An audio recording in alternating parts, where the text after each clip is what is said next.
Dear friends, positive greetings from Chennai. I hope all of you will be cooling your heels now after completing AIMS, PJ and all examinations. For guys who have done well in these examinations and come out successfully, my hearty congratulations. For other candidates who are focusing their attention to the other heats ahead, my advanced congratulations in the forthcoming examinations. This discussion is basically an AIMS November 2013 discussion based exclusively at the various programs at Operation Capsule 4, OSC 4, which was conducted in the month of September in Chennai, 2013. At this juncture, our sincere thanks to all the participants at OSC 4, I call them OHCNs. They came from all quadrants of this country. Literally, we had representation from at least one or two candidates from the most of the states of the country. Their commitment, their involvement and their dedication made this program possible. Otherwise, a CME for 12 consecutive days, for 12 hours per day would not have been possible. Thanks a lot guys, again, to all my OSCNs. So this discussion is basically based on the programs exclusively at OSC 4. Two ideas behind this program. One, I just want my OSC 4 candidates to know whether all the promises made on the eve of OSC 4 is delivered. If so delivered, completely evidence-based. Second, for candidates who might be willing to come to OSC 5, they should know exactly what they can expect from OSC 5 and what preparation they might need to come to OSC 5. With these two visions, this discussion goes on. Now, let us dive into the mainstream. I would like to summarize this discussion as OSC 4 promises delivered. I should thank Almighty Sri Ayyappan who made everything possible. I should thank Dr. Kingsley Harrison who deserves the entire credit. And most importantly, I should thank my positive OSC 4 team, which comprises of Professor Dr. Rajshekhar, he's a consultant ophthalmologist, and Dr. Balaji, he's an assistant professor, an SPM consultant who is extremely good in statistics. When we reviewed AIMS November 2013 questions and compared it with various programs at OSC 4, it was extremely satisfying to know that around 130 questions from AIMS November 2013 was discussed at various programs of OSC 4 positive. The programs which come under OSC 4 was OHC Capsule book, OH book, Possible, MKT must know tables, OSC class discussion and the other handouts which was provided at OSC 4. Let me be very clear at the onset, this discussion will not be subject-wise discussion, but it is based purely on the various programs at OSC 4. The questions will be clustered according to the various programs at OSC 4. Now we go to the evidence number 1. OSC 4, evidence 1, Operation Harry Capsule book. This book, a few gist about this book is approximately 700 pages. It includes 4 categories: exciting 18, SPM extract, physiology extract and POSI 9. Exciting 18 is a concise text of all the new points from the 18th edition of Harrison summarized. For the continuity, some points from the 17th edition are also retained. But to know the demarcation, these two edition points will be given in two different colors so that it becomes easier for you to know exactly what is what. Coming to the SPM extract, it is approximately around 170 pages. Physiology extract is approximately around 170 pages. POSI 9, it works around 90 to 100 pages. Now we'll go to the evidence 1, exciting 18. When some of my candidates asked what is the approximate number of questions you can anticipate from the new points from the 18th edition. I personally believe it's around 10 questions, but to my surprise, it was around 14 questions. The first question will start on now. Let us go to the question number 1. This was a question regarding a recently approved drug by FDA for treatment of Lennox-Gastaut syndrome. I hope everybody who attended OSC 4 should have got it right, because this question was pointed out as a potential one for AIIMS November 2013 at OSC 4. The choices were lacosamide, rufinamide, zonisamide and levetiracetam. And the answer was rufinamide. It was given in OSC book page 160 to be precise. One more point I want to emphasize regarding rufinamide. It's a drug which can cause QT interval prolongation.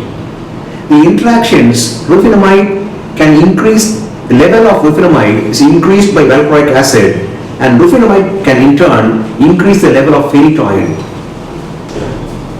Few points regarding Lennox-Gastaut syndrome. It's a triad of multiple seizures, EEG which shows slow, less than 3 Hz spike and wave discharges, and impaired cognition. The pathologic point is it carries a poor prognosis.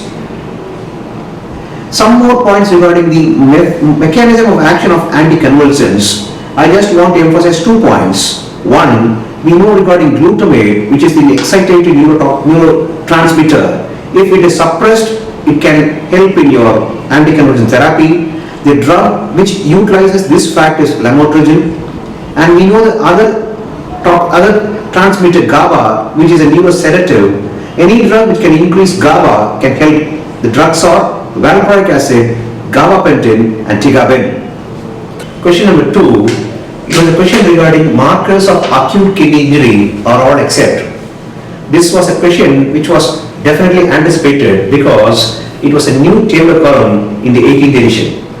The choices were microRNA, cystatin C, NGAL and KIM. The evidence in OSC book was in the concerned pages of 63 and 189. KIM is expanded into kidney injury molecule, is expressed in PCT, and it is a sensitive biomarker for nephrotoxicity. The second marker we discussed was NGAL, which can be expanded into neutrophil gelatinase associated lipocalin. It is also a biomarker.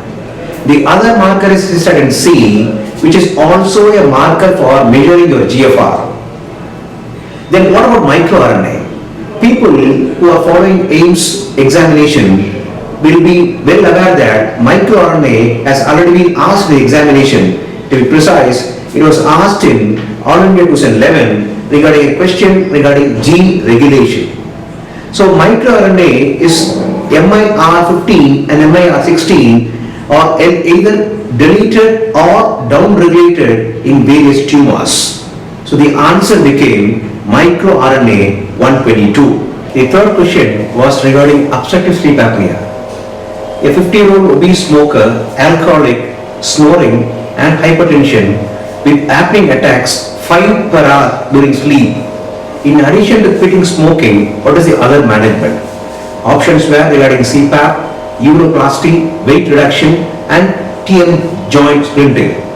This is a new thing in your 18.1 regarding the guidelines, ALS guidelines regarding the indication for nocturnal NIPPV. The indications do not fit into the question description. The indication were PaCO2 more than 45, nocturnal desaturation of less than 88% for 5 consecutive minutes, maximal inspiratory pressure less than 60 and FVC less than 50% predicted. None of these criteria are given in the question, so the option must be weight reduction and diet modification. Question number 4, which is not true regarding hemoptysis? Massive hemoptysis, 90% bleed from bronchial artery, CDHS is the first investigation. In an unstable patient, rigid bronchoscope is better. This discussion is little precise because a minor change in 18th edition was projected in the question. Definition of massive hemoptysis is 200 to 600 cc in 24 hours. And the second option 90 percentage regarding bronchial artery is true. The third one regarding the first investigation is naturally it is a chest X-ray. If you want to be very precise, coming to the answer, it might have two. One regarding your massive hemoptysis is more than 600 ml is not precise.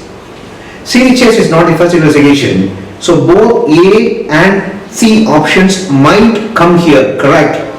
The final decision must be with the exam setter. Coming to the question number 5. Contrast related nephropathy definition. Contrast nephropathy is nothing new to medicine, but 18th has little new points regarding that which has been framed into a question. The definition was an increase in creatinine more than 0.5 milligram per deciliter or 25 percentage above baseline that occurs within 48 to 72 hours after a contrast administration. Few points regarding prevention. In a diabetic patient, metformin should be stopped 48 hours prior to that. Use of sodium bicarbonate, low or isoosmolar contrast agents, and contrast less than 100 ml might decrease the incidence. But one thing which can decrease the incidence is prior adequate hydration. N-acetylcysteine is plus or minus. Coming to the other sixth question regarding peripheral resistance is best given by. For this, the discussion we have in our OSC book in page 155 is this. The resistance across the systemic and pulmonary circulation is calculated by Ohm's law, which says that the resistance is equal to the mean pressure gradient divided by the cardiac output. By this statement, the answer should be A, which is mean arterial pressure as it remains constant. Coming to the question number 7, uniparental disomy is not seen in. For people who are tracking AIIMS previous questions, uniparental disomy is not new. It has been already asked in AIIMS November 2010 exam in a different condition. Here the choices were Bloom syndrome, Angelman syndrome, Silver-Russell syndrome and Prader-Willi syndrome. Discussion was your Prader-Willi and your Angelman or genomic imprinting on the 15th chromosome. But if you want to ask regarding Prader-Willi, is the 15th chromosome genomic imprinting paternal? If you go for uniparental disomy, Prader-Willi comes in the context of maternal uniparental disomy. This was asked in AIIMS November 2010. In this current question, the answer should be Bloom syndrome because we know Bloom syndrome comes under the designation of defective DNA repair. The other diseases are Fanconi's, Bloom's, ataxia telangiectasia. Coming to the one more new point which is given in the 18th edition regarding Bloom syndrome, he has given it is because of helicase deficiency, which is the clinical features are dysmorphic features, growth retardation, skin lesions and a mild immunodeficiency. Coming to the 8th question, which of the following is false regarding treatment of osteoporosis? The choices were intravenous PTH is a treatment for severe osteoporosis, calcitonin can cause decreased bone pain, bisphosphonates are the mainstay of treatment, T-score 1.5 indicates osteopenia. The discussion was good here. It was because we know PTH is predominantly osteoclastic, but the extra point which was discussed in the latest one was this. PTH can also exert an anabolic effect on the bone. This idea is used in the treatment. The PTH analog called as teriparatide is an approved treatment for established osteoporosis. The next condition was calcitonin might have an analgesic activity. The answer was regarding the T-score. Any T-score below minus 2.5 is suggestive of osteoporosis, minus 1.5 is suggestive of osteopenia, but here the answer was that only. As we all know, your pamidronate or alendronate are the main treatment of osteoporosis? The answer here is T-score 1.5 indicates osteopenia. Coming to the ninth one, swelling of great toe with shaggy surrounding tissue with overhanging margins with punch-out lesions. Probable diagnosis, choices, Reiter syndrome, psoriasis, rheumatoid and gout. A new discussion which exactly utilizes the same terminology, overhanging margins. It was gout. Few points regarding gout. It's a disease of elderly men and postmenopausal women. First choice offer involved, and most importantly, they have brightly birefringent crystals with negative elongation. The point which was asked in the exam, this question was, it has cystic changes, well-defined erosions with sclerotic margin, often with overhanging bony edges, which is typical of gout. People who are tracking AIIMS will know that gout was also asked in AIIMS November 2012 in a question which was discussing regarding the pinna calcification. All causes pinna calcification except answer was gout there. The 10th question, which is true regarding carbamazepine? Choices were causes SGA syndrome, does not cause agranulocytosis, it causes nephrotoxicity, does not need drug level monitoring. This was anticipated because of this new tabular column here. This drug-induced erythroderma drugs are penicillins, sulfonamides and carbamazepine. But the new point which we thought might be asked was this. The genetic predisposition which makes the particular individual sensitive to particular drugs. For example, HLA-B1501 makes them sensitive to carbamazepine. HLA-B5701 makes them sensitive to abacavir and produce fatal skin toxicity. And this anticipation was converted into a question in POLS AIIMS November 2013. POLS is positive online exam series. The question was HLA B5701 is associated with. Answer there was serious skin toxicity with abacavir. The other 2 points which I want to stress is the side effect of anticonvulsants. Predominantly, 2 anticonvulsants can cause weight loss, namely topiramate and felbamate. 2 drugs can cause renal stones, namely your topiramate and zonisamide. Coming to the breastfeeding and the drugs anticonvulsants, the drug which can come into the breast milk predominantly is ethosuximide. The 11th question regarding tympanogram in otosclerosis. Tympanogram is nothing new to ENT, but this tabular column is new to the 18th version. And it was promptly made into a question. This we anticipated. This was the tabular column there regarding the various wave patterns. We anticipated this and made this as a question in our POLS AIIMS November 2013, which was conducted on October 30th. Odd one regarding the various combinations we asked. A similar question was being framed in your AIIMS November 2013. Answer to both was autosclerosis, AS. Coming to 12th question, which is not a screening modality in women for genital tract?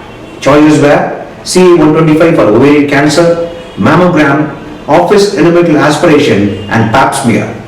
Discussion, as we know, the answer was the screening tests which are essential are for osteoporosis, for hypertension, for diabetes, for colorectal cancer, breast cancer and cervical cancer.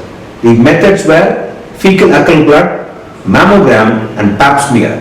So the answer here became, it was your breast needs mammogram, cervix needs Papa Nicolau, colorectal needs digital examination and flexible sigmoidoscopy, ovarian requires CA125 transvaginal ultrasonogram. So the answer became office endometrial aspiration.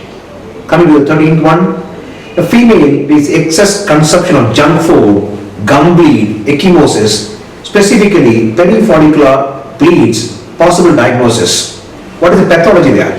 Glutamate carboxylation of coagulation factors, hydroxylation of proline, and lysine is abnormal. The answer to this question was, it was vitamin C deficiency, scurvy. Vitamin C deficiency causes scurvy, which is characterized typically by perifollicular hemorrhages and bleeding gums. The other uses of vitamin C are in Chilac-Chiari syndrome and in osteogenesis imperfecta. The normal daily requirement of vitamin C is approximately 40 milligrams per day. Toxicity might precipitate renal stones, so excessive vitamin C is also not advisable. The answer is question number 14. It is regarding platelet addition to collagen is via which receptor?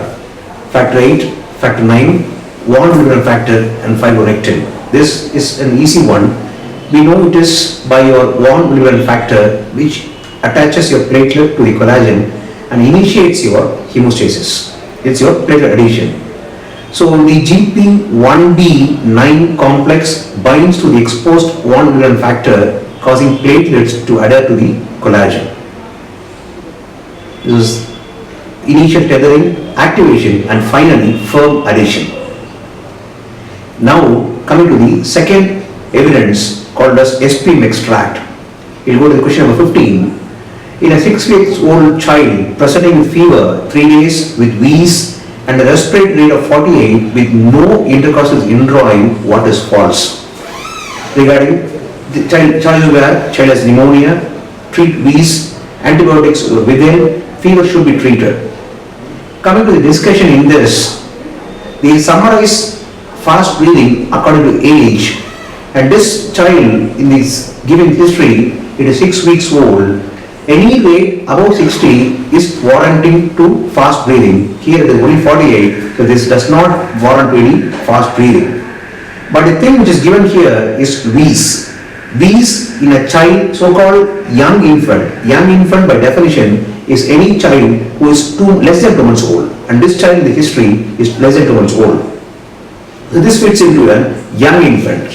Coming to the young infant, the sign, they are classified as very severe disease if they have one of the following: stopping of feeding, convulsions, stridor, wheeze or fever. This child has wheeze and fever, so it might fit into this criteria. So the answer in this, we had a similar question in Pohl's SPM exam, AIIMS November 2013, a similar question with history and what is the optimal management. In that, the answer was classify it as severe pneumonia and refer immediately. In the current scenario, in this AIIMS November 2013 exam, the answer could be two things. It has child has pneumonia might be wrong, or antibiotics within might be wrong. Either A or C could be the answer for this question.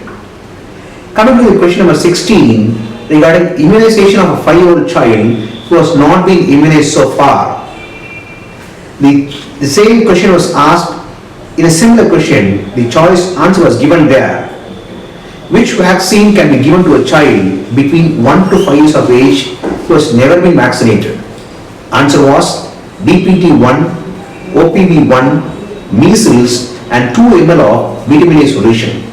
So the choice here is DPT, DT, OPV and vitamin A. Coming to question number 17, regarding ESI Act, which is correct? This question clearly emphasizes what we emphasize time and again. It is depth reading. It is not, I always say, there is no rule for superficial grasshoppers. If you know something, read it in depth. Typical example is question. We go to the discussion. The scheme, employer contributes 4.75 percentage, employee contributes 1.15 percentage, ESI corporation is 7/8 and 1/8. So, to finally, after the discussion, we boiled why A is wrong, because it is only 5,000, not 50,000. And one more extra point was regarding disablement benefit. It is 70% of the regular wages. So the answer for this question is state government shares 1/8 and ESI is 7/8. Precise question and answer here. This was discussed in our program. 18. In assessing literacy rate, the parameter which is utilized is regarding assessment of literacy rate. There are two definitions. One is called as true literacy rate, which utilizes the total population, and one is called as effective literacy rate, which utilizes any account. The age is 7 years. So the answer here is 7 years. Few more points in literacy. The percentage of literates in India is 74%. In Kerala, it becomes 93%. Coming to the question number 19, what is true regarding polio? Only one is true. The answer here is the last case which was reported is in Jan 13. Why A is wrong? India is not the only country which could not eradicate polio. Bangladesh and Pakistan also falls into the same bracket. India is not currently using IPV. Vaccine borne case doesn't occur in 2012. India, for a kind information, has been declared polio free since February 2012. It needs 2 more years to achieve the goal of eradication. Coming to the question number 20, regarding disaster management, high priority is given for green, red, black, yellow were the choices. This is called as triage. Triage is for any emergency management. It is not first come first treated. It is depending upon the severity of the lesion. So, what does it say? Red color indicates high priority, yellow signals medium priority, green indicates ambulatory patients, and black is for dead or moribund patients. Coming to question number 21, school feed technology all except. We were very pleased because this precise question was aptly discussed in our program. Non-burn, volume reduction, discussion was school feed technology is a technology which is a non-burn dry thermal disinfection, which the waste is reduced by 80% and volume is reduced by 20 to 35%. It is aptly suitable for infectious waste and sharps, not for pathological wastes. Answer is D. Question number 2, regarding measles vaccination strategy in 9 months to 14 years, what is it called as? Answer is catch-up vaccination. It's called as catch-up schedule. This was given in page number 346 in OSC. What to say? A catch-up campaign must immunize nearly 100% of target age group children. Coming to the next question regarding indoor air pollution will not cause. Choices were adverse pregnancy outcome, neurological complications, pneumonia, and chronic lung disease. Discussion was this indoor complications. One more point I want to stress here is regarding air pollution, smoke or soiling index. This was asked in 1990 JIPMER, which we took. The question was, soiling index is associated with air pollution, water pollution, and so on. The answer was air pollution. So air pollution will cause pneumonia, bronchiolitis, lung malignancy, and so on. It will not cause neurological manifestations, which is caused by your lead toxicity, which is predominantly an outdoor pollution. Coming to the next point, part 3, POSI 9, question number 24, which is not derived from neuroectoderm, it's a repeat one. Answer is very familiar. It is celiac muscle, which is derived from a mesoderm. The next question which we know is question number 25. Spermatogenesis, division of chromosomes occur in which step? They asked regarding which is the so-called diploid and which is haploid. Till spermatogonia and primary spermatocyte, it is diploid. From secondary spermatocyte, spermatid and spermatozoa becomes haploid. So the answer here is primary spermatocyte to secondary spermatocyte. Coming to question number 26, all are physiological changes during pregnancy except. This is again a repeat one which was repeated in AIIMS November 2012. Answer was systemic hypotension. This was given as a table column in OHC POSI 9. The table column was this. They gave may be present in normal pregnancy, suggests cardiac pathology. So exertional dyspnea, palpitation, increased JVP, all can be physiological.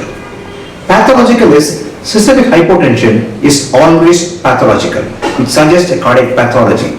Apart from that, fourth outcome, pulmonary edema, pleural effusion, all suggest underlying cardiac pathology in pregnancy. Coming to question number, the next evidence, part 4, physiology extract. Question number 27. The external anal sphincter is supplied by, we know it is supplied by the nerve called as pudendal nerve, which has a root value of S2, S3 and S4. The nerve supply is your pudendal nerve, it is S2, S3 and S4. Sympathetic, it is excitatory, whereas parasympathetic is inhibitory for the sphincter. The urge to defecate occurs at a pressure of 18 millimeter of mercury. When it exceeds 55, it voluntarily opens the sphincter and expels the contents. TCE, 28th question, causes anticholinergic action by. Answer was, it is by your muscarinic receptor. Please note, it is by your muscarinic receptor.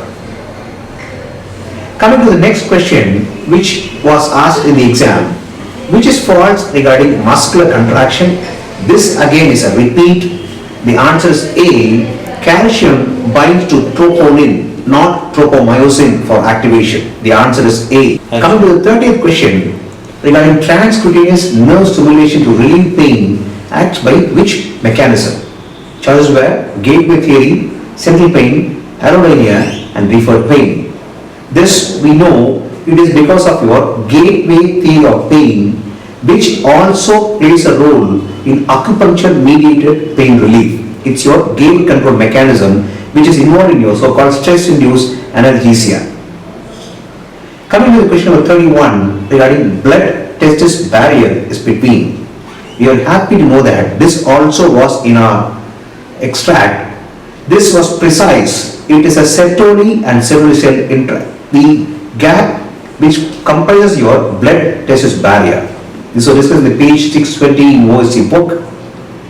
Blood-testis barrier tight junctions between adjacent Sertoli cells forms your blood-testis barrier. Okay? And the fluid in the lumen of your seminiferous tubules is very different from plasma. It contains very little protein and glucose, but it is rich in androgens, estrogens and potassium. Coming to the question number 2, insulin-glucagon ratio is low, favoring which enzyme? Some points regarding insulin and glucagon. Insulin can be compared to an energy storage hormone and glucagon can be compared to a hormone of energy release. So insulin-glucagon molar ratio differs in various conditions. It is maximum when you ingest a protein meal, it becomes 170. It is least when you go for 3 days of starvation, it becomes 0.4. Coming to the enzymes and the concerned effects, the answer will be your glucose 6-phosphatase, which is lower when insulin glucose ratio is less. Question number 34, we now come into the evidence 2, which is called as your Operation Harry book, which was a package in your OHC 4 course. The question was, all are true regarding methanol poisoning except. This was a repeat one, which was asked in AIIMS May 2013 also. The choices were regarding the critical level. Fomepizole inhibits aldehyde dehydrogenase. Formic acid is the reason for toxicity. Snowfield vision is seen in this condition.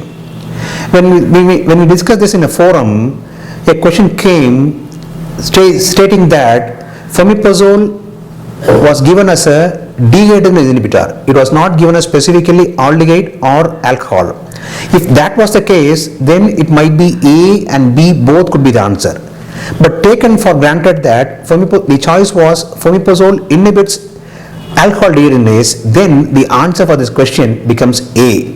Some brief discussion regarding methanol. Methanol, the toxic agent is formic acid. The choice of treatment is fomepizole, or if it is not available, then this is one more toxin which is dialysable. The median lethal dose of your methanol is approximately 1 to 2 ml per kg body weight. And coming to the reference dose, it is 0.5 milligram per kg per day. So the answer for this, if this choice is fomepizole inhibits aldehyde, then that is the answer. But if the choice was fomepizole inhibits just dehydrogenase, then A or B, both could be the answer here. Coming to the question number 35, it is regarding amphotericin and hypokalemia. How do you manage hypokalemia? This was also a repeat one which has been carried over. And one point I want to stress is, all controversial repeats are carried over judiciously to the next examination. So please kindly, whatever repeats, whatever questions were little ambiguous in AIIMS November 2013, give extra emphasis, because that might be carried on to AIIMS May 2014. This answer they gave was 120 to 140 milliequivalents per 24 hours. Some points regarding potassium I want to emphasize. One point regarding amphotericin, it is one drug which is nephrotoxic but which does not need dose modification in renal failure. The other complications of amphotericin are hypomagnesemia, hypokalemia, and it can cause ATN. This can be negated by using so-called liposomal amphotericin. Hypokalemia by definition is less than 3.5 millimoles. One more point I want to stress, the ratio of ICF to ECF potassium concentration is normally 38 to 1. The daily requirement of potassium is approximately 1 to 2 millimole per kg per day. So the answer for this was answer was D. One more thing regarding maximum concentration of potassium which can be used in a peripheral vein is 40 millimole per liter. In a central vein, it is 60 millimole per liter. The next question was regarding iron deficiency anemia, which is false. This question again emphasizes the fact of reading a topic in depth. So this regarding iron deficiency anemia, this has 3 stages we know. Regarding the initial thing is which comes down is your ferritin is the first parameter which is decreased. The last parameter which takes part in your iron deficiency anemia is a microcytic hypochromic anemia, that is in a peripheral smear. So when you see a peripheral smear with suggestive of a microcytic hypochromic anemia, it indicates a long-standing anemia. The discussion for this question was the transverse saturation less than 10 indicates IDA. The choice given was less than 16, so the answer became that. So the answer for this was transference saturation less than 16 is a wrong answer here. The next question was regarding a young lady with a height of 58 inches with primary amenorrhea with FSH increased. What will be the ovarian microscopy reveal? This question correlates with the diagnosis of Turner syndrome, and Turner syndrome will present with streaked gonads which will have a loss of oocytes. This was the question which was asked in the exam question. And one more point regarding your Turner syndrome. Turner syndrome is the commonest cause of female hypergonadotropic hypogonadism. The same thing in male, it becomes your Klinefelter syndrome. And one more new terminology in the 18th one regarding premature ovarian failure. Now it is not called as premature ovarian failure, it has been redesignated as premature ovarian insufficiency. Any woman in which the menstruation stops before 40, it is called as premature ovarian insufficiency. The next question was regarding severe malaria, all except. The answer to this question is hematocrit more than 15 is the answer here. What are the parameters which marks a severe malaria? This given discussed in your Operation Harry book. Regarding clinical parameters, laboratory parameters and parasitology. Clinical parameters, any hypoglycemia, acidosis, elevated serum creatinine, elevated bilirubin levels, all warrants severe malaria. Laboratory leukocytosis, severe anemia warrants severe malaria. Parasitology wise, any index more than 20% indicates it's severe malaria. So here other two were there, the answer became, and one more point which was given is regarding poor prognostic factors for children and adults. In children, anemia, convulsions, hypoglycemia is poor prognostic factors. In adults, it is jaundice, renal failure and pulmonary edema. The answer to this question was your hematocrit more than 15. Next question is regarding megaloblastic anemia. It was a repeat which was asked from AIIMS November 2012. The answer to this question was red count is increased because megaloblastic anemia is an anemia in which red count is typically lowered. It has nucleated RBCs, it has increased bilirubin, and it has mild splenomegaly. This was repeated again. So please note, it typically has a low retic index. The other parameters which can be positive in MCV, megaloblastic anemia, are an MCV more than 100 femtoliters. It can also have basophilic stippling. Please note, apart from IDA, one more condition in which your basophilic stippling occurs is your megaloblastic anemia. Bone marrow is hypercellular here. One more point I want to stress regarding this question is 2 points. One is regarding the level of cobalamin. Cobalamin level normally is 160 to 200 nanogram per ml. The normal level of folic acid is 60 to 20 micrometers per ml. I think people who are keeping track with the previous questions will know why these 2 points are important. It was asked once in JIBMER examination. They gave a clinical scenario which was suggestive of megaloblastic anemia. They gave these 2 choices, 2 levels of cobalamin and your folic acid, and they asked what is the etiology for this megaloblastic anemia. Unless you knew the levels, you could not have touched the questions.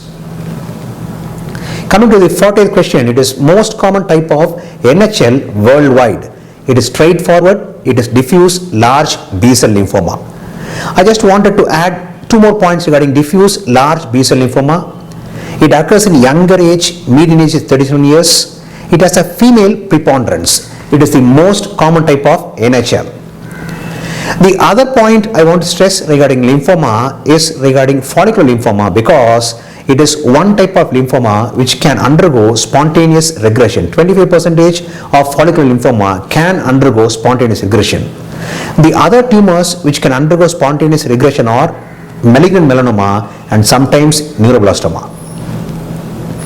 Next question is regarding most common intraocular metastasis in females are from which primary tumor.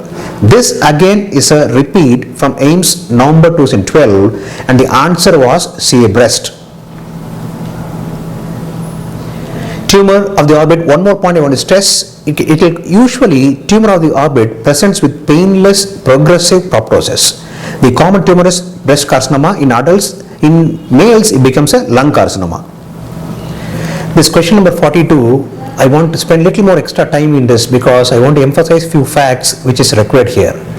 This question is, in my opinion, it is one of the tough questions which was asked in AIIMS November 2013, and these are the questions, if I am correct, will decide toppers. I want to emphasize 2 facts here. One, for candidates who have attended OHC 4, they should have answered this question if they have utilized OHC effectively.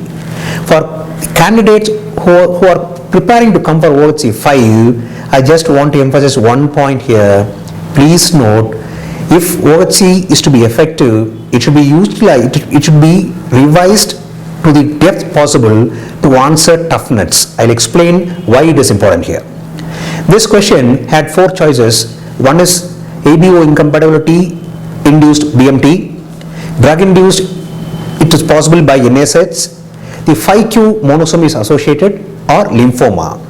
The discussion in our book was regarding it as PRCA has 4 causes: immunological, viruses, drugs, and so on. Drugs, we anticipated this might be asked long back. To be precise, we anticipated that drug-induced PRCA might be asked way back in 2011 All India itself. This was discussed in OHC 4. The date was 18/9/2013. I summarized the drugs which can cause PRCA, and since we anticipated this might be asked as a question, this was a mock question in OHC 4 18/9/2013. Drugs producing PRCA are all except. We gave 5 choices. The answer to this question was rifampicin. But if this was utilized well and revised well, they could have answered this question comfortably, which is a tough one, and if they have answered it, these are the questions which channelize you to become toppers. The next one was regarding aspiration pneumonia, what is false. Aspiration pneumonia, we know the commonest cause is gram-negative bacteriae. Upper lobe posterior segment is commonly involved, and it needs at least 20 to 40 ml of gastric aspirate. And it is also called as, we also know it is called as your Mendelssohn syndrome. It's a chemical pneumonitis which is induced by your acidic gastric juice. The answer to this question was fungus. Fungus is not the commonest cause, it is your bacterial infections, predominantly gram-negative bacteria. The next question, without any specific intervention of a HIV positive mother from conception, preterm, term, after delivery, lactation and non-lactation period, what is the risk of transmission? This is a little dubious question, 5 to 10%, 15 to 30, 30 to 40, 40 to 50%. The discussion was HIV predominantly transmits from the mother to the fetus in the perinatal period. The transmission during the perinatal period was approximately 50 to 60%. Overall transmission might be somewhere around 15 to 30%. Zidovudin, if given, can reduce the transmission rate as effective as 1%. The next question was a 30-year-old female with hirsutism, infertility and obesity, diagnosed as PCOD. What is not the treatment option? Choices were OC pills, tamoxifen, clomiphene citrate and spironolactone. This was a good one because it was effectively discussed here. PCOD, we know it is predominantly, it is your elevated LH-FSH ratio is typical of your PCOD. It has a necklace appearance in your ultrasound. The drugs which are used are spironolactone, clomiphene citrate and tamoxifen. It is not utilized there. Next question was dermatome of index finger and thumb. The discussion what they told was in some of your this concerned subject textbook, it was given as C6 and C7. But if you want to stick with Harrison, he gives clearly it is C6, C6. If you want to go with your anatomy textbooks, what they claim, it might be C6, C7, but I want to stick with this gentleman. Then answer becomes C6, C6. It was given as a table of column here. C6, reflex, it takes care of biceps. Sensory, thumb, index finger, radial hand and forearm is supplied by C6. Pain distribution, lateral forearm, thumb and index finger is by your C6. Neoadjuvant chemotherapy is not useful in.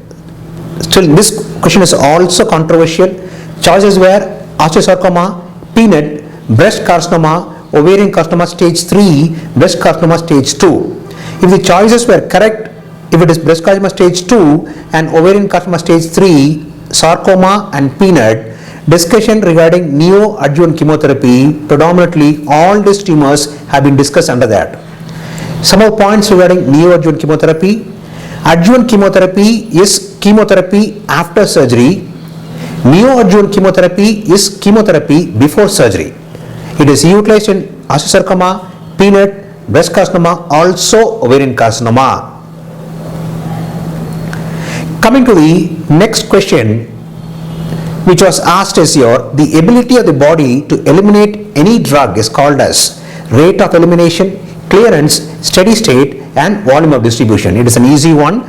It becomes your clearance. Clearance is the one which says how much drug is eliminated by the body is called as clearance. Clearance is given as a formula by your CSS is given by a formula dosing rate by CL, the clearance. So this is the formula which is given there regarding your clearance. And now we'll go to the next one. Compared to unfractionated heparin, low molecular weight heparin has reliable anticoagulant action because why it is more efficacious than heparin? It's a good clinical question. It interferes with thrombin and antithrombin simultaneously, one option. It is less protein bound. it is given subcutaneously, it is cleared by macrophages. Few points regarding conventional heparin and LMWH. The routine unfractionated heparin, the molecular weight is 15 kilodaltons. The half-life of heparin is approximately 1 hour, and will directly go into your low molecular weight heparin. Why it is efficacious, why it is better. Coming to this low molecular heparin, it is, the one more point I want to stress here is, your neutralizing agent for your heparin is protamine sulfate. This might be asked in the future examinations. 1 milligram of protamine sulfate neutralizes 100 units of heparin. Coming to low molecular heparin, it is called as LMWH because the molecular weight is 5000 kilodaltons. The advantages: better bioavailability, longer half-life, dose independence clearance, low risk of HIT, what is called as heparin-induced thrombocytopenia, and low risk of osteoporosis.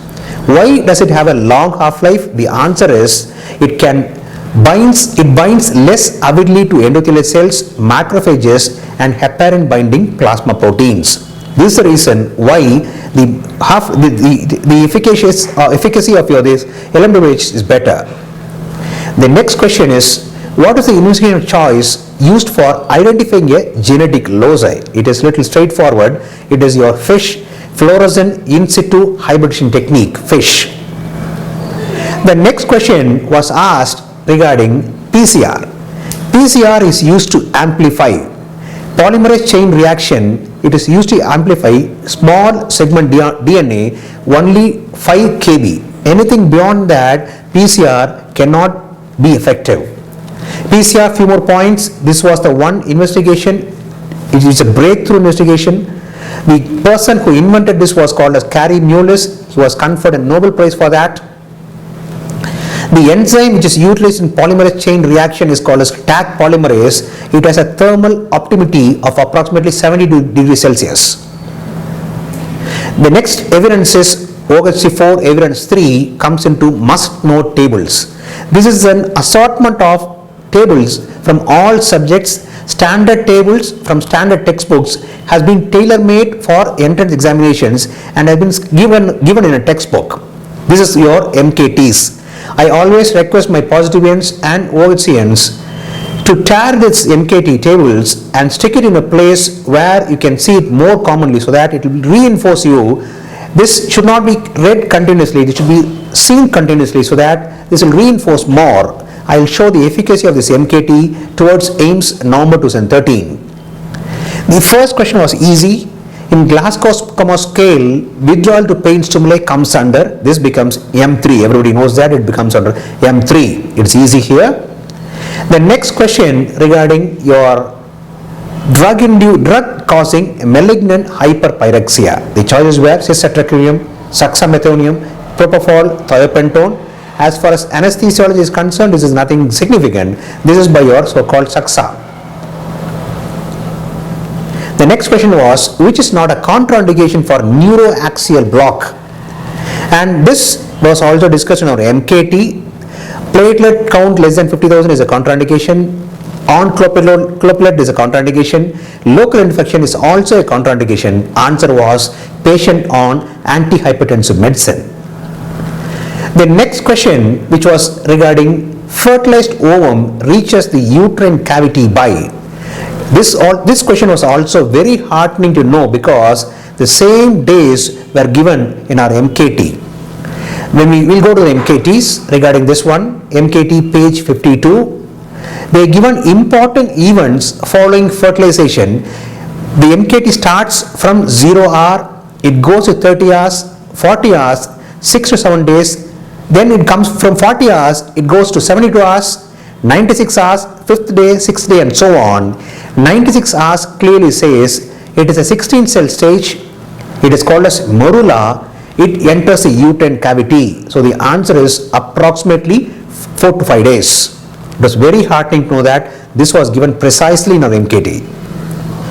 The next question is, vagina is formed by, it's a repeat one, it has been asked in the recent AIIMS question. The answer is, it is your mesoderm of your urogenital sinus. It's a repeat one, it's an easy one. This question was regarding a child brought to an ER due to an RTA. He was put on gallows traction. What is the provisional cause? This question has been asked, at least as I know, thrice in the examinations in AIIMS, in the recent examinations. The answer here is your fracture neck of femur. This is being given in a table column in MKT, which encloses all important tractions and the concerned disorders. This was the top stands your gallows traction. The first time it was asked was way back in AIIMS, November 2009. The next question was regarding the expansion of FAST. What does FAST stands for? People who went through AIIMS November 2012 or who wrote AIIMS November 2012 will know one more question, similar question asked in AIIMS November 2012 regarding expansion. It was BIRAD score. Here FAST stands for Focused Assessment with Sonography for Trauma. Worker of asbestos factory with mass in the apical lobe, which is true regarding the HP examination. In my opinion, one of the best questions in this AIIMS November 2013 paper is this, which assesses an individual completely, how he has read, how depth he has read, and how he has got oriented himself. Regarding asbestos and malignancy, asbestos causes mesothelioma. It also causes lung malignancy. But the commonest malignancy caused by an asbestos, because of the volume, it is lung carcinoma. And since they given us an apical lobe is towards Pancoast tumor, which is predominantly a squamous cell carcinoma. So the histology which they are talking about is squamous cell carcinoma.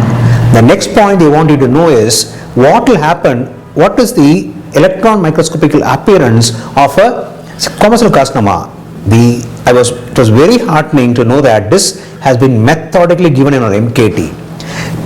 People who attended OHC 4, if they are looking into it now, I am not sure whether they got it right.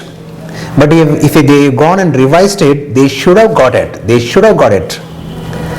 The table says regarding electron microscopy, regarding what each tumor. Cells united well by desmosomes or tonofilaments, the answer is squamous cell carcinoma. If it was mesothelioma, then the answer should have been a long tubular microvilli. It is your long surface microvilli specific for mesothelioma. The answer here becomes desmosomes. One of the brilliantly thought questions. Seminoma tumor marker. It was straightforward, AFP, HCG, CD30 and PLAP. What is heartening to know that MKT has a tabular column which had all three choices, AFP, HCG and your CD30. That I'll show the tabular column which had CD30, PLAP and HCG. The answer here was PLAP. PLAP is specific for seminoma. Coming to the evidence 4, OHC 4 evidence 4, it is the handouts which were given in OHC 4 course. Now I'll go to the questions which were taken from those which the handouts had the answers. A lady brought her husband to the casualty, alcoholic, abstinence was there, and what is the most likely treatment for this condition? It's a repeat one which is asked in AIIMS May 2013. They are dealing with your delirium tremens, which occurs in 5%, which occurs within 2 to 4 days of abstinence. It is an acute organic brain syndrome. The drug which is predominantly used here is diazepam. The next question, a few more points regarding this. I just want to add 3 or 4 more points which might be asked regarding alcohol in the upcoming examinations. One point is Al-Anon. It is called as a spouse. It is the name given for the spouse of an alcoholic. Al-Ateen. It is the children of alcoholics are given this terminology as Al-Ateen. Deterrent agents are disulfiram, metronidazole, and citrated calcium carbamide. One more question which has been already asked is anti-craving agents. Anti-craving agents are naltrexone, fluoxetine, and acamprosate. The next one is false regarding Kluwer-Bucy syndrome. People who wrote AIIMS May 2013 will know that it is a modified repeat of AIMS May 2013. The choices given here were hypersexuality, hypermetamorphosis, hyperactivity and placidity. Some points regarding Kluver-Bucy syndrome which is discussed in our handouts. It is a bilateral medial lobe distraction syndrome. It is characterized by hyperorality, hypersexuality, hypermetamorphosis, placidity and visual agnosia. Hyperactivity is not there. What do you mean by placidity? Placidity, suppose a monkey is undergoing bilateral medial temporal distraction. If you show a snake before the monkey, it will not react. It is a state of learned helplessness. Next is regarding a lady on antihypertensive medicine, comes with right hemiparesis. Since 2.5 hours, blood pressure is 180 by 100. What is the immediate management? This also was a repeat. If it was asked in your previous examination in AIMS, the answer is your non-contrast CT. It's your non-contrast CT. Coming to the next one regarding long collagen fibers with wide spacing between them is found in. It's a good applied one. Choices were cornea, tympanic membrane, basal membrane and diaphragm.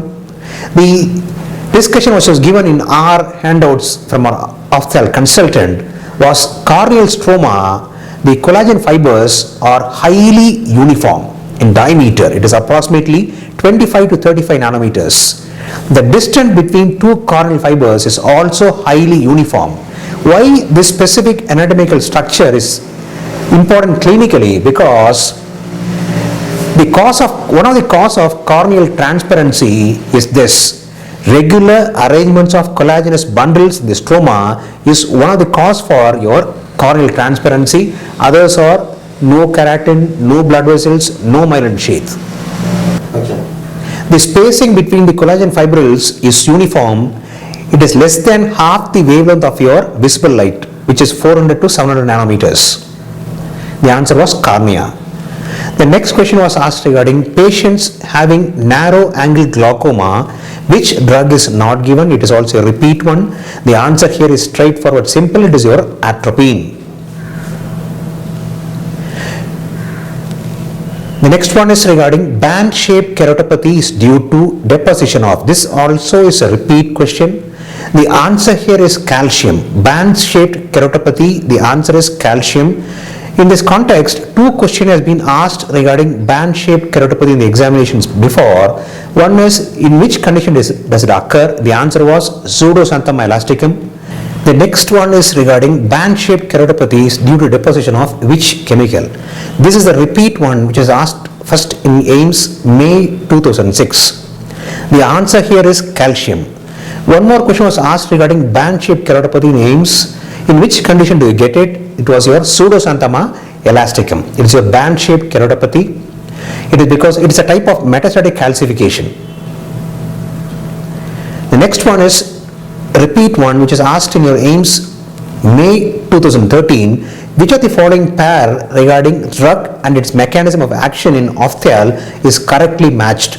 Regarding pilocarpine, brimonidine, lanreotide and beta-hexol. The discussion is, it was asked in AIMS May 2013. Brimonidine is an alpha-2 agonist. It increases aqueous flow and decreases aqueous production.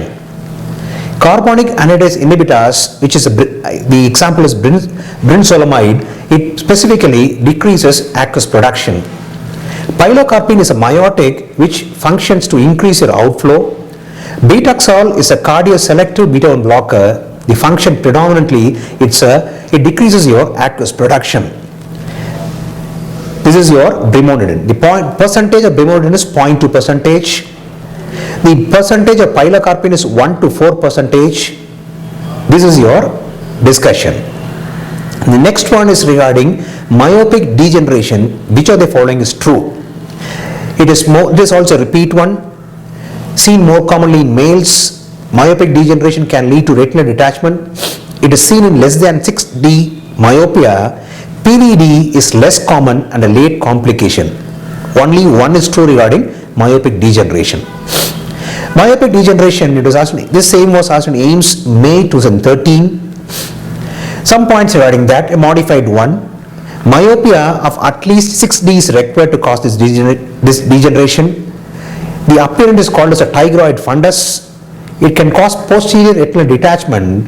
The answer here is it can cause retinal detachment. True about pterygium. This question was little tough because the choices were little in depth. The topic was superficial, but the choices were little in depth. One is true, exposure to infrared rays, probe can be passed underneath. It is because of elastic degeneration, resection via bare sclera technique causes high degree of recurrence. It was extremely satisfying to know it was completely discussed in our class and handouts. Regarding your bare sclera technique has a recurrence rate of approximately 66%. It causes elastototic degeneration, not elastic degeneration. Some more points regarding pterygium. I want to say pterygium literally means a wing. Stalker's line people will know who I discussed. It was asked in AIMS November 2010. Stalker's line was asked in AIMS November 2010. And it has a high degree of recurrence. Please note it has a high degree of recurrence. Fine.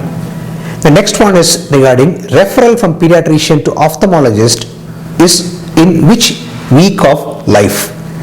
The problem in a preterm child is premature, also called ROP, retinopathy of prematurity. It is predominantly when the preterm is age of 28 weeks. It is approximately in your 28 weeks. It is also called as your retrodental fibroplasia. This question was regarding a boy who is not taking vegetables. Mother is giving chocolates along with vegetables. What method is this called as? Choices were operant conditioning, classical conditioning, and so on. This was a question which is repeated from AIMS May 2013. This answer was operant conditioning. What is operant conditioning? Operant conditioning is a procedure there are two types of that. One is for increasing a behavior, one is for decreasing a behavior. So please note this is a type, and the various subtypes are positive reinforcement, negative reinforcement, and modeling. For decreasing a behavior, the methods are timeout, punishment, or satiation. The next one was regarding lateral traction test is used for habitual active agent, passive agent, pedophilia active agent, and bestiality active agent. The answer here was it's a habitual passive agent. Some points regarding lateral traction test. Habitual passive agents are called as catamides. In India, Hijras and Xenas are the other names for them. Local examination for a victim not used to sodomy, they might have pain, tenderness, perineal aberrations, and so on. A person who is called as a habitual passive agent typically will reveal a lateral buttock traction test. Some more points regarding this which has been already asked in the examinations. One point was regarding the name for active agent in lesbianism is known as a butch or dyke. The passive agent is called as a femi. This was asked in the examination, recent AIMS examinations. The next one was regarding optic atrophy is not seen in. Choices were retinitis pigmentosa, methanol poisoning, CRAO, and optic neuritis. If we go through the discussion in our consultant's handout regarding optic atrophy, all other choices were there except your central retinal artery occlusion. It is found in retinitis pigmentosa, which the typical appearance called as bony spicules. It is also called as retinitis pigmentosa sin pigmento. It is also seen in toxins like methanol, quinine, barbiturates, and tobacco. It is not seen in your CRAO. The next one was regarding percentage of tropicamide used as a mydriatic drop, 0.04, 0.01, 0.02, and 0.03.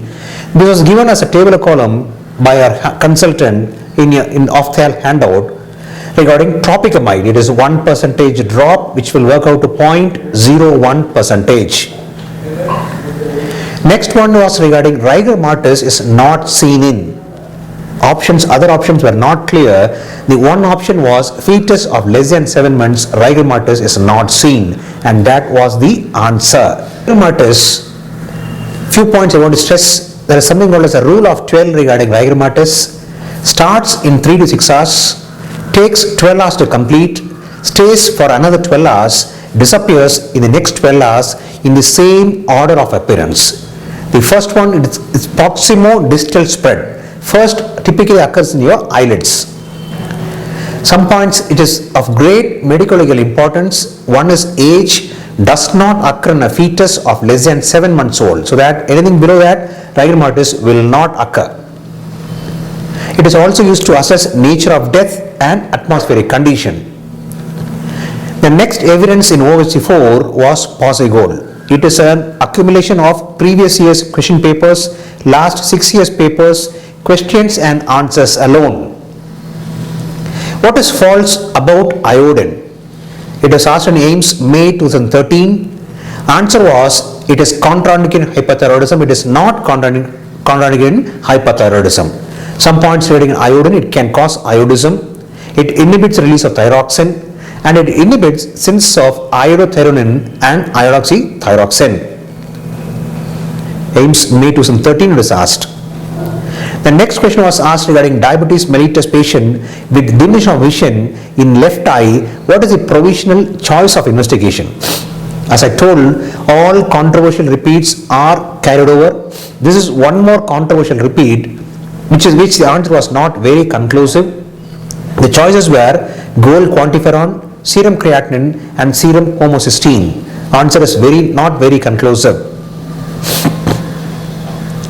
Next question was, a patient taking peanuts develops swelling in neck, hoarseness of voice, and stridor. There is edema of the base of tongue. What is the provisional diagnosis? Choices were foreign body, pharyngeal abscess, angioneurotic edema, and foreign body of the bronchus. Here it was discussed in Posse goal. It was asked in AIIMS November 2006, again repeated in AIIMS May 2007. Answer was angioneurotic edema. The next question is not an indication for hospitalization in hematemesis. It was not a straightforward repeat, it is a modified repeat. Shock index was also asked in AIIMS May 2013. Here the answer was hematocrit more than 40. Next one was a patient with tuberculous meningitis on treatment for 1 month with good compliance presented with sensorium deterioration which is progressive, which investigation is not justified immediately. CSF examination, LFT and non-contrast. A question which was asked in AIIMS May 2013 carried over to AIIMS November 2013. Answer was CSF examination. Next one was a patient posted for surgery with history of epilepsy. Which anesthetic agent is contraindicated? An anesthetic agent contraindicated in epilepsy was asked again in AIIMS May 2013. Answer was ketamine. A couple on treatment for infertility. Woman is normal. The man had semen quantity of just 0.8 ml on 2 repeated samples, which was fructose negative and no sperms on examination. What is the next line of management? Here this was a question which was repeated previously. The answer here was transrectal ultrasound for any duct obstruction, because the quantity was less, fructose was negative, the pathology lies with seminal vesicle. The mode of investigation for identifying a seminal vesicle pathology is transrectal ultrasound.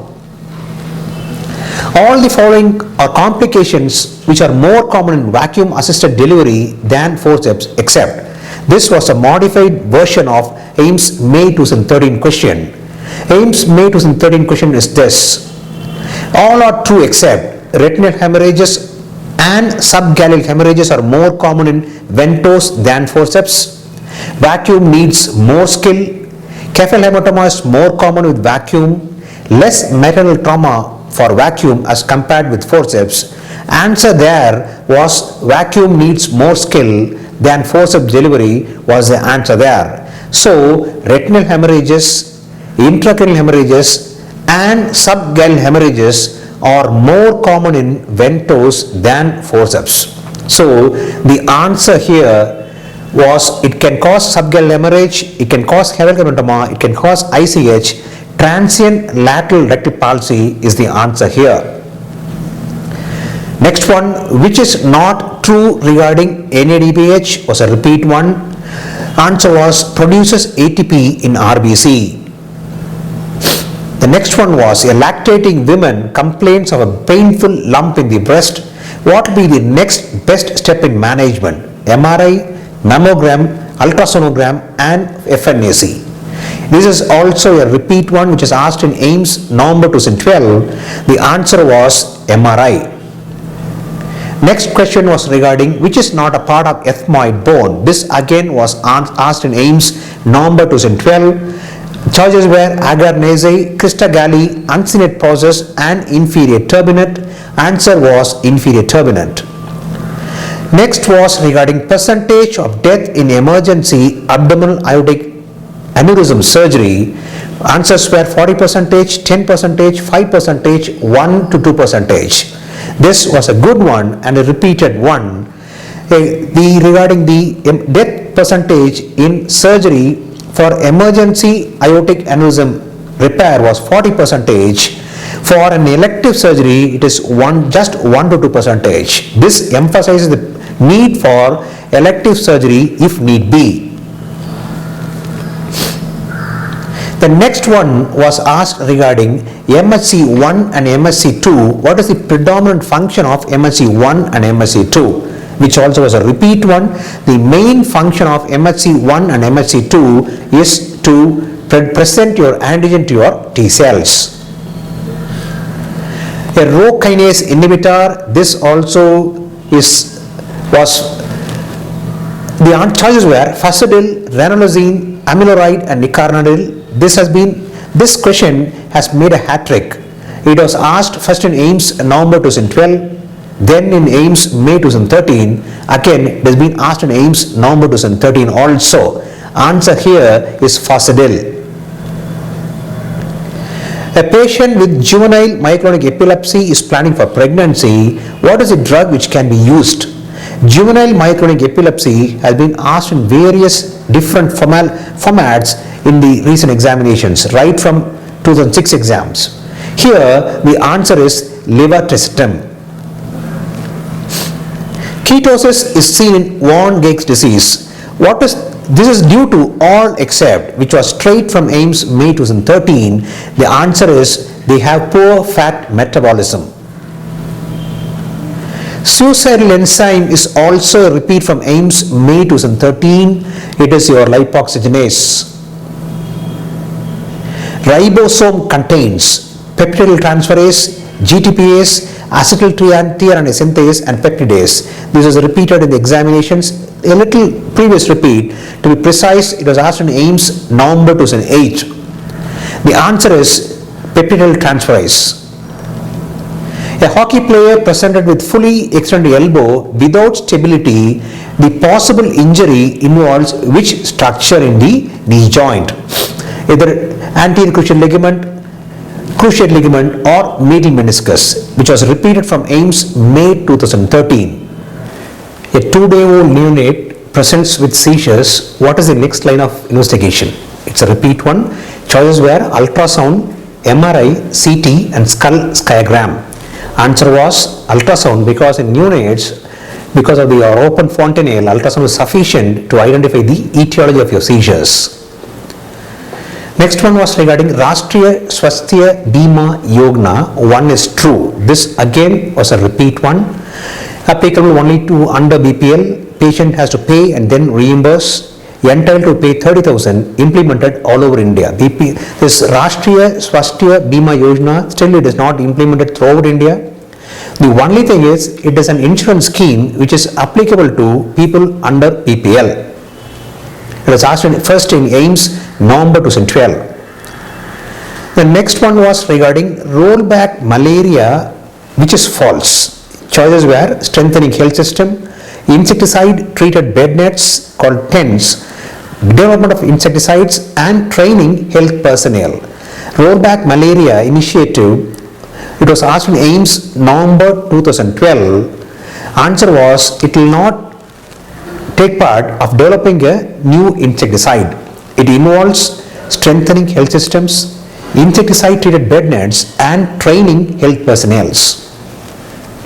Coming to the next one, cholinomimetics is contraindicated in partial heart block, postoperative atonia, myasthenia gravis and glaucoma. It was a straight one from November AIMS 2012. So predominantly the repeats were either from AIMS November 2012 or AIMS May 2013.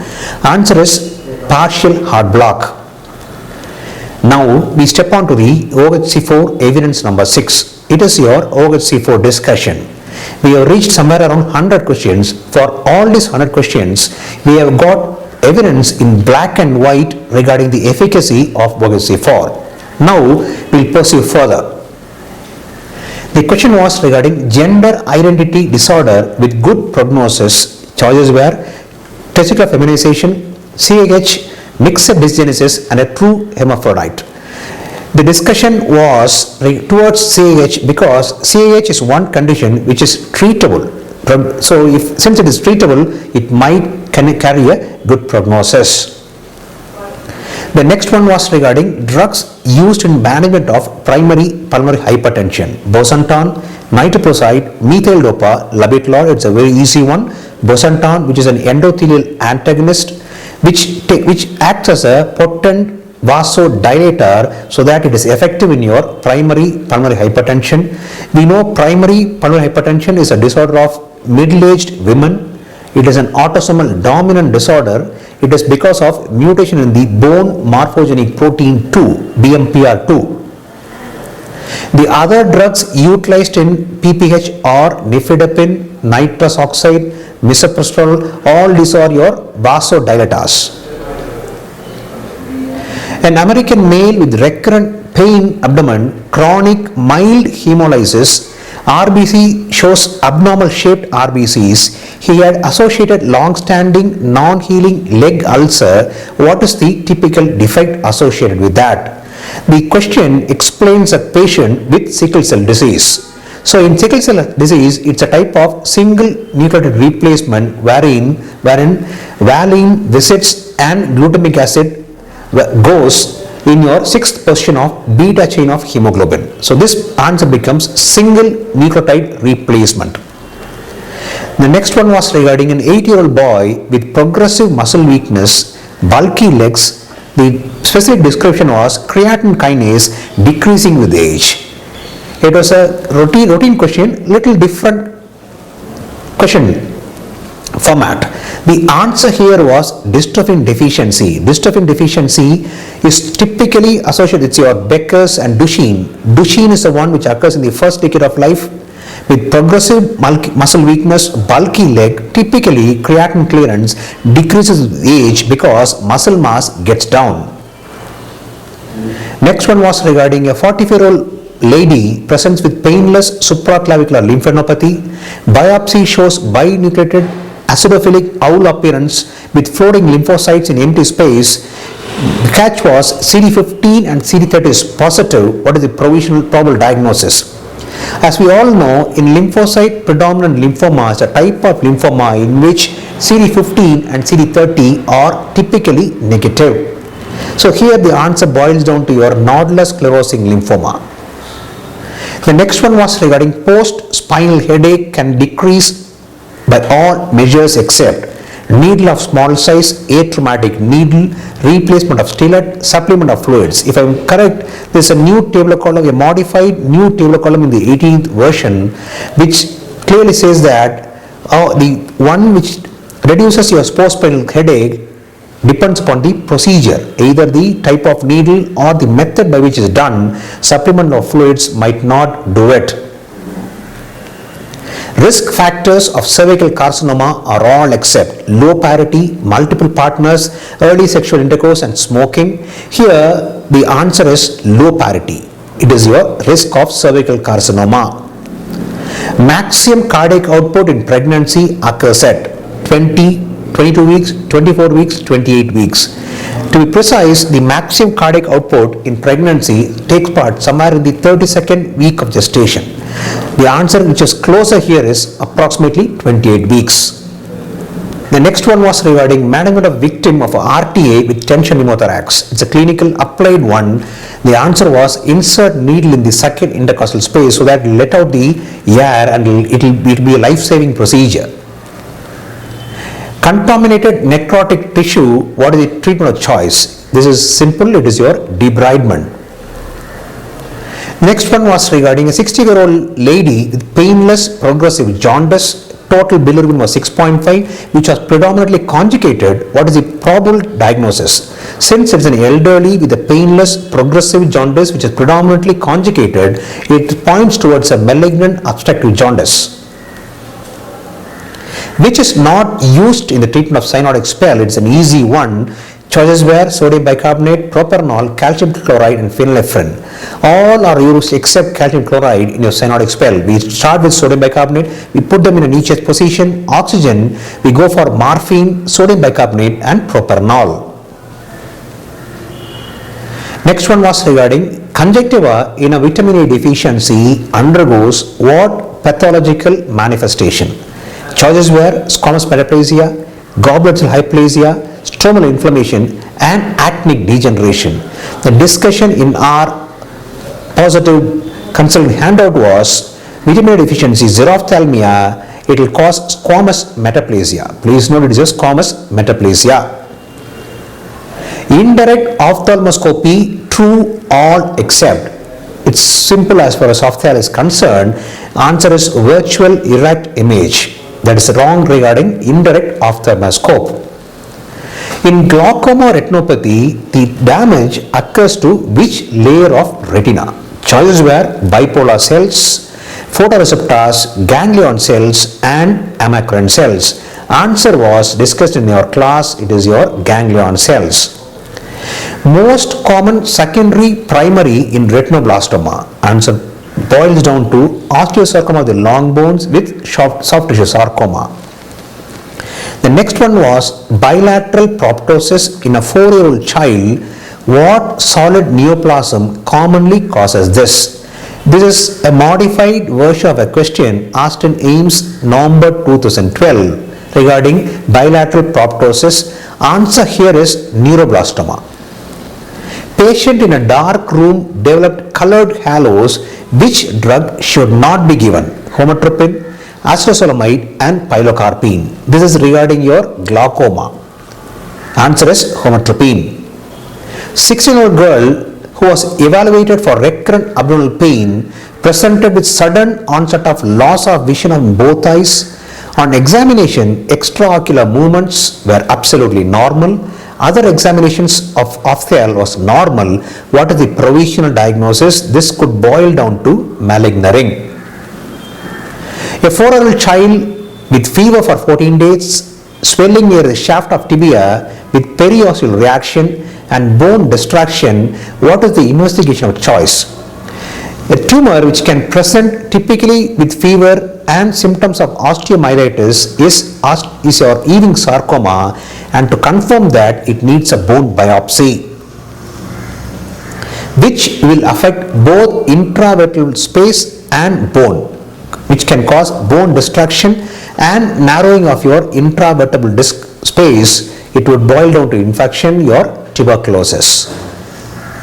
One child with dyspnea with frothing from mouth with cyanosis. It is your any newborn with frothing from the mouth, it is your esophageal atresia. True regarding pre-test. I was very happy when candidates who came the same day for the discussion of AIIMS November 2013 in Chennai told that promptly that this question was discussed in OSC4 class. This is one of the reasonably tough questions in AIIMS November 14. The answer was Q-test is predominantly to determine outliers. Mean in hemoglobin of 2000 population is 13.5. How much proportion of patients are above mean? This was the question. This is one of the question which is also discussed in the statistics class in SPM in OHC4. Answer was 0.5%. The next question which was asked in statistics in AIMS November 2013 was this: the percentage of people lying between mean and mean plus 1 standard deviation is 0.68, 0.34, 0.12 and 0.15 percentage. Answer was 0.34 percentage. In NPCB, which strategy is used for post-operative visual assessment in cataract surgery? It is that they asked regarding the type of surveillance: active surveillance, passive surveillance, sentinel surveillance and routine surveillance. It might be your passive one. Iodine requirement in a pregnant woman is how much micrograms per day? Choices were 150, 250, 350 and 450. As we know, the normal iodine requirement in a normal adult individual is approximately 150 micrograms per day. In pregnancy, it is increased, it boils down to 250 micrograms per day. The next one was regarding an RTA patient lost consciousness, later he regained consciousness again, then he lost again. What is this called as? It is a simple, straightforward question. The answer is lucid interval. It is commonly seen in your extradural hemorrhage. Then we are shifting into so far we have seen what all has been discussed at OHC4. Approximately 130 questions has been in AIMS November 2013 has been discussed at various programs at OHC4. I have given the evidence in black and white for that. Suppose if it is 127 questions, on top of that, candidates who have attended this will have their own indigenous stuff plus their extra efforts, so that it can easily boil down to approximately 150 questions in AIMS 2013 should have been answered from candidates here. Now we'll go on to the extra evidences from positive regular sessions. According to AHA 2010 guidelines, which drug is not used in cardiopulmonary resuscitation? This is a new one from 2010 guidelines. Atropine is currently not advisable. It was given in a positive handout, anesthesia handout, page 28. Currently, ACLS guideline, 2010 guidelines for CPR, the alphabet they say it's being rewritten.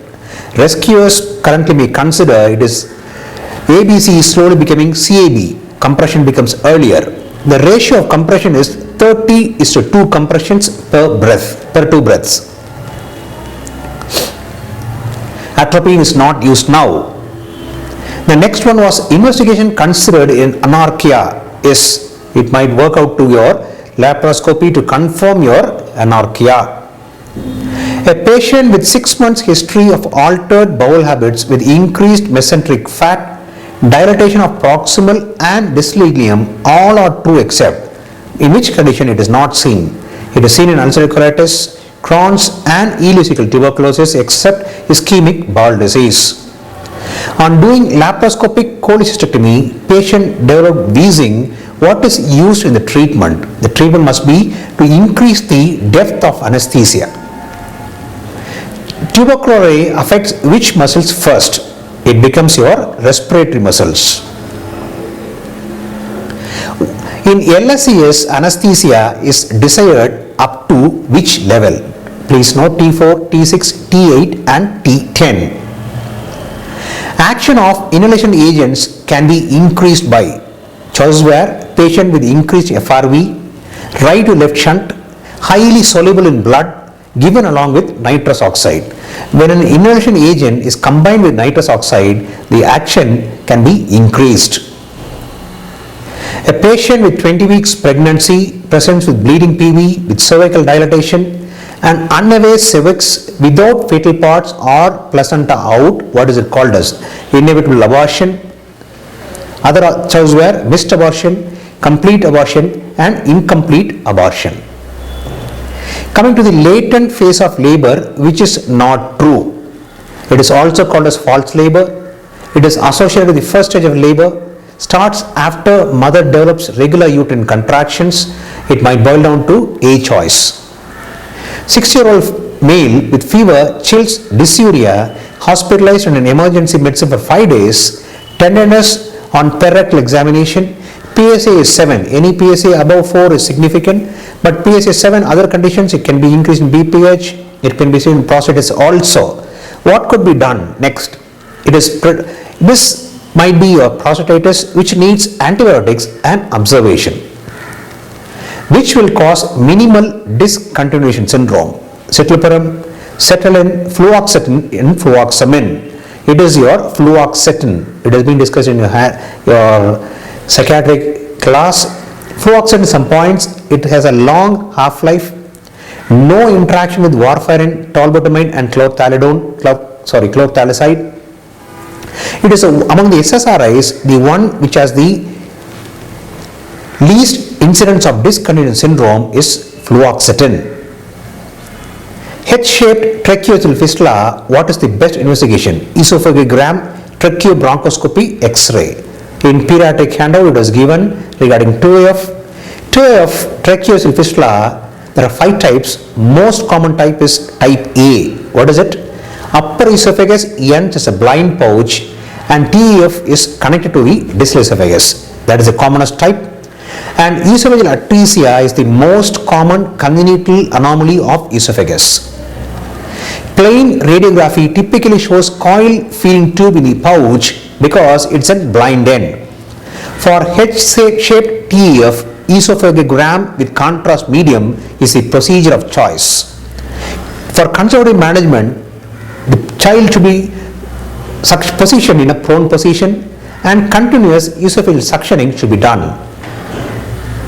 Necrotizing enterocolitis with gas in the portal vein belongs to which stage? The stage for necrotizing enterocolitis is by Bell staging. There are 3 stages. Question was, with gas in the portal vein belongs to which stage? This is given in the positive handout, pediatrics. It boils down to stage 2B. Stage 2B, extensive nematosis intestinalis with portal vein gas boils down to stage 2B of Bell's classification, which needs NPO, antibiotics for 14 days and correction of with acidosis, which is not a component of fatty acid synthase, acyl-CoA carboxylase, enoyl reductase, trans-acetyl synthase and ketoacyl synthase. This was given in the handout. Fatty acid synthase is a multi-subunit enzyme with 2 subunits each having 7 enzyme activities. It was given in a table.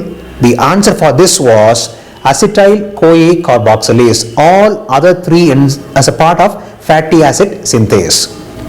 Corticosteroids are indicated in severe typhoid, severe malaria, E. coli septicemia, fungal.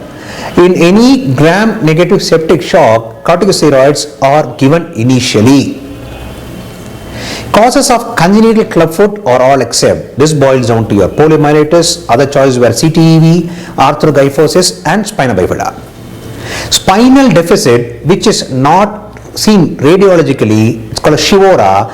It is common in which age group? Elderly, children, young adults and old age. This is more common in children. In neonate, all are true except larynx is high up and anterior to adults. In foreign body larynx, blind single finger sweep is always done. It was heartening to know that the same thing, larynx is high up, is given in our handouts. Infant's larynx is higher in the neck.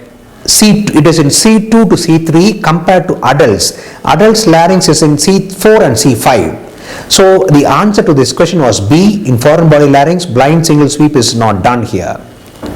Which is not a common cause of neonatal sepsis in India? GBS, E. coli, Staph aureus and Acinetobacter.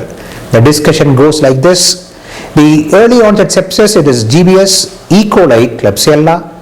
Late onset sepsis is gram-negative bacilli. Again E. coli, Proteus, Serraceae. 1/3 of cases might be gram-positive organisms which are Staph aureus and Albus.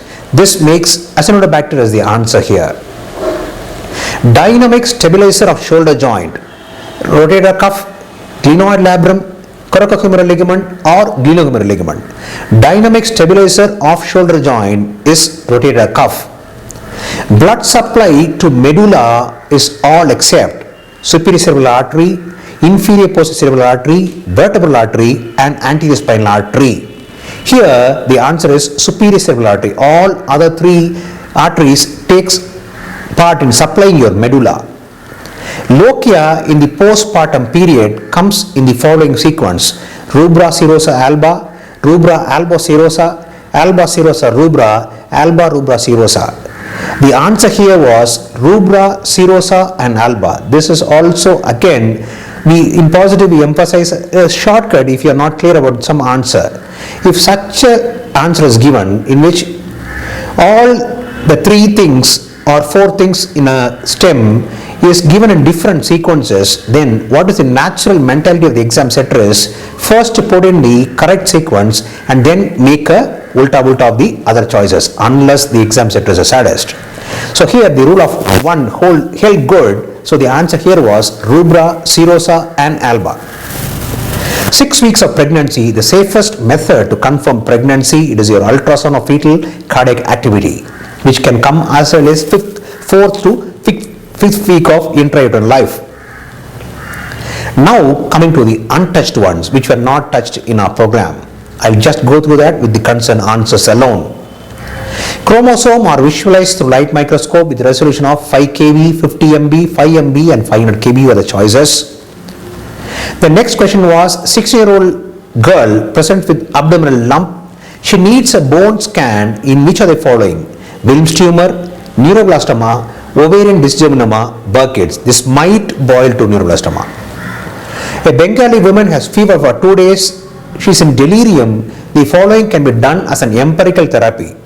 Here the catch must be in Bengali woman. If it is not a catch, then mannitol can be tried, but it is ambiguous. A lady developed breathlessness, pruritus, urticaria 1 hour after taking NSAIDs with hypotension, which is not done. Choices were crystalloids, steroids, atropine and epinephrine. The next question was, which is true regarding critical illness myopathy? It's a good one. It's a tough one. Unfortunately, this question was repeated twice in the exam itself. So if you are wrong twice. Cranial nerve involvement is more common. It is a completely curable condition. Diaphragmatic atrophy occurs due to prolonged ventilation. Segmental demyelination with inflammation in HPE examination. This critical illness myopathy is not demyelination. Here it is not a completely curable condition. It is predominantly a peripheral nerve involvement. So the answer must be diaphragmatic atrophy occurs due to prolonged ventilation. A patient presented with right hemiparesis 1 week back and is recovering now. On evaluation, he has a structural aortic valve disease. How can you prevent a secondary clot in that patient?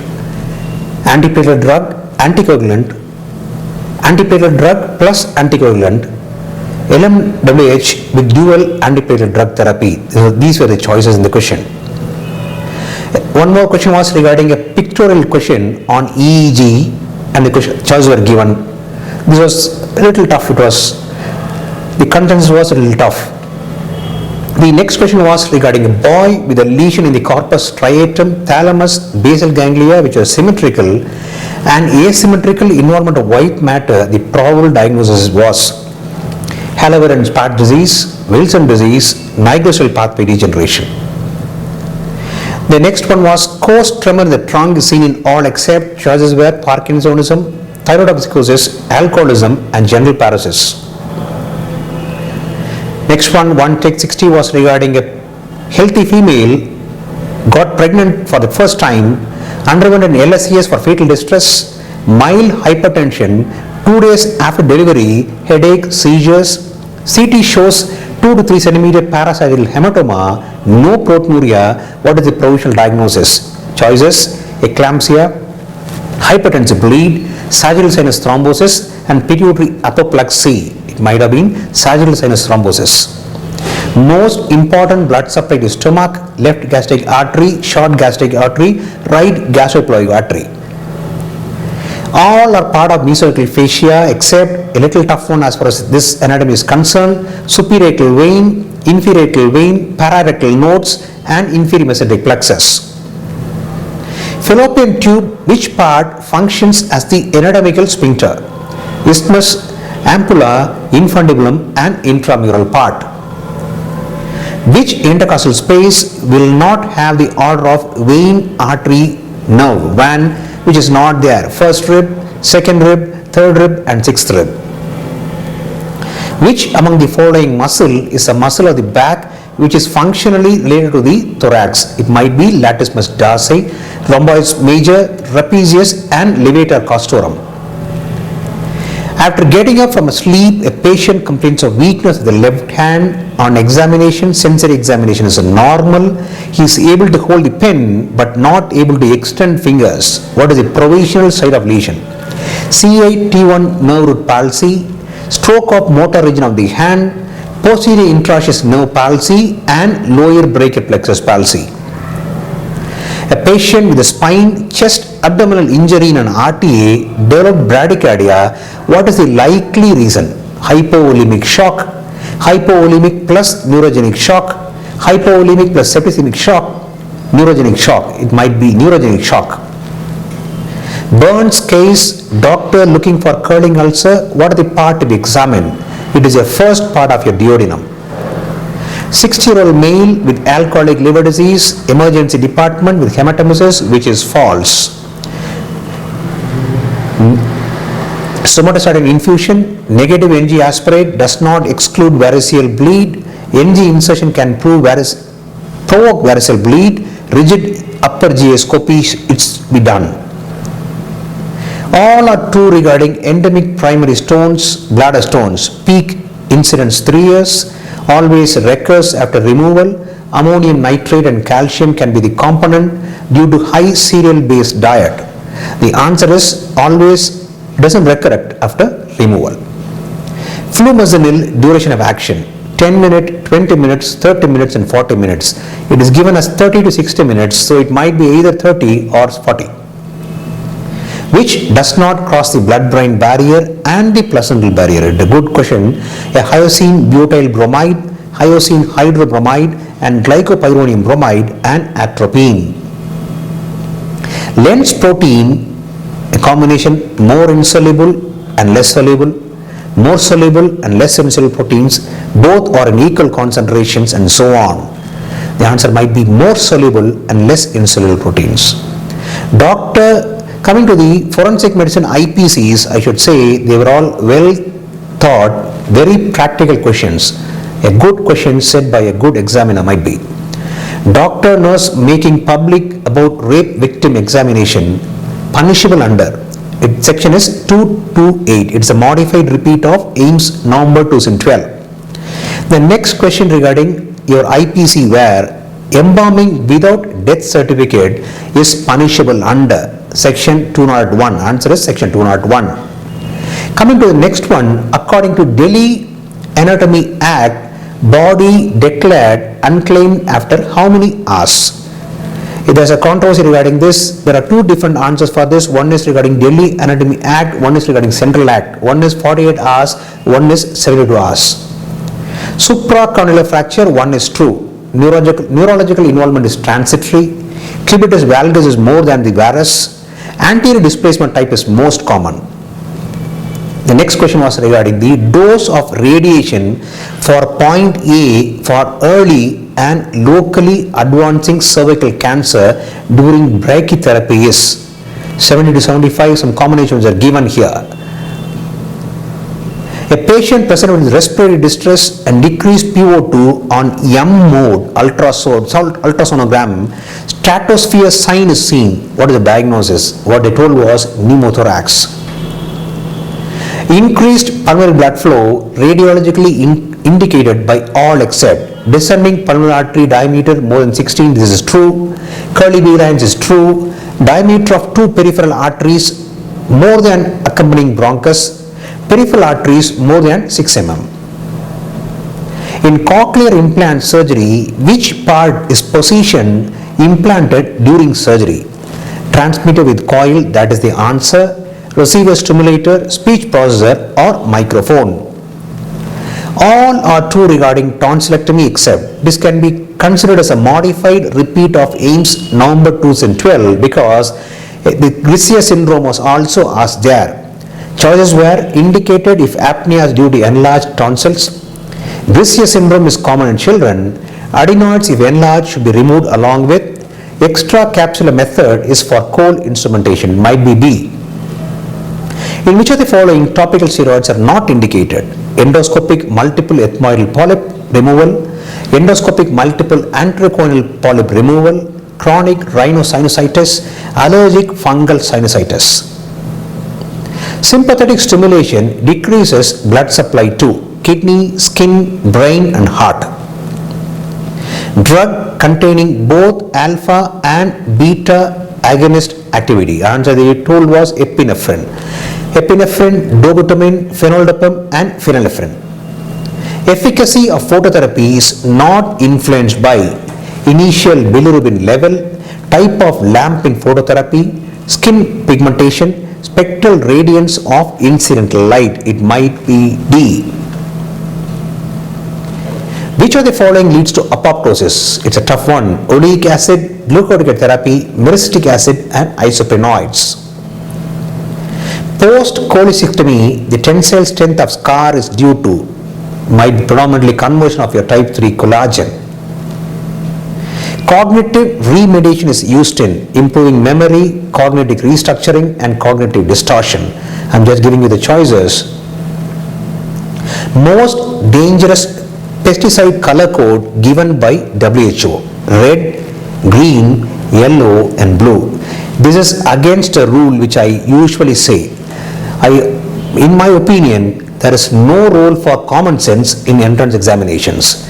But this question refutes that rule, because if you go by that, a dangerous one can never be green, never be yellow, never be blue. It can be either red or black. But fortunately, black was not given in this question. So if you had used little of that and gone through red, you were 100% correct. The only question in AIIMS November 2013 in which common sense could have helped. Percentage of GDP allotted to health in India. So ambiguous 1.1 percentage, 0.012, 0.5 and 0.05. Burden of under 5 mortality in the world in 2010 is 6 million, 8 million, 10 million, 12 million. We were prepared for under 5 mortality level in India, but we were taken by surprise because it was asked in the world. Reference came, it was somewhere around 7.6 million, so answer should have been 8 million here. 12-year-old obese boy referred from endocrinology department, complaint of pain hip. Which investigation is not needed? CT, MRI, ultrasonogram, X-ray. Pain hip, obese individual might be avascular necrosis.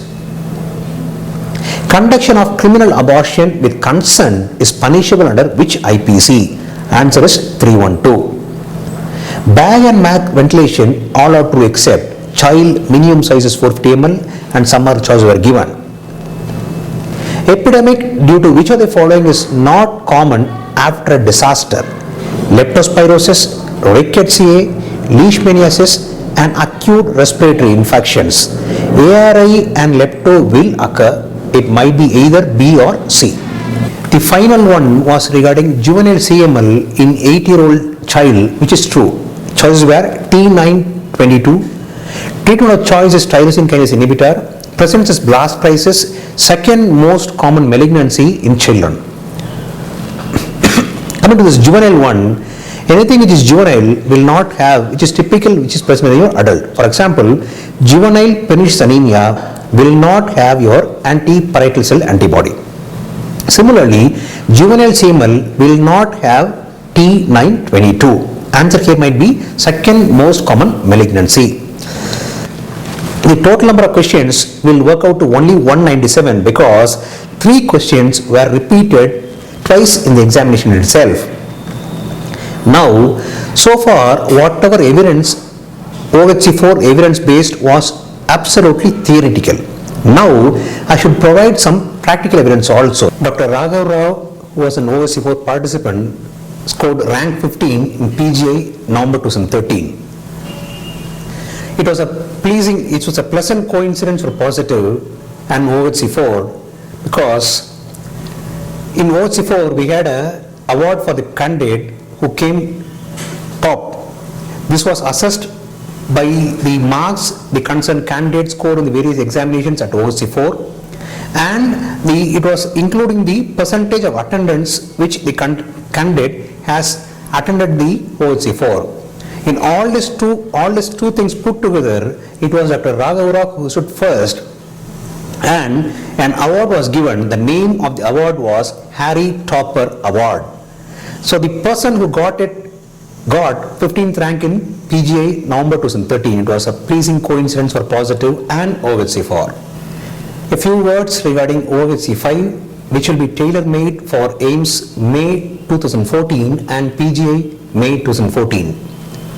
So my junior colleagues who will be watching this over there by now should have exactly understood what they can expect from OHC 5. I have given evidences for efficacy of OHC 4 in black and white, and I have emphasized what is required for them if they will be coming for OHC 5. So my humble request, if you come for OHC 5, little amount of fine-tuning before coming to the program, extraordinary commitment inside the program, most importantly extreme commitment after that, and complete revision so that whatever has been done in this program should be utilized and translated into ranks in AIIMS May 2014 and PGI May 2014. So this time all the toppers in this AIIMS May 2014 and PGI May 2014 should be teaming with OHCNs. After a tiring academic exercise, in a lighter vein, let me introduce my friend Mr. Lee, the fighter who is with here. I request my colleagues to imbibe the fighting spirit from Mr. Lee and throw it into the battlefield of the so-called entrance examinations and come out with flying colors. Thanks a lot for a patient audience. With God's grace, we'll do what we have planned for. Thanks a lot. God bless you all.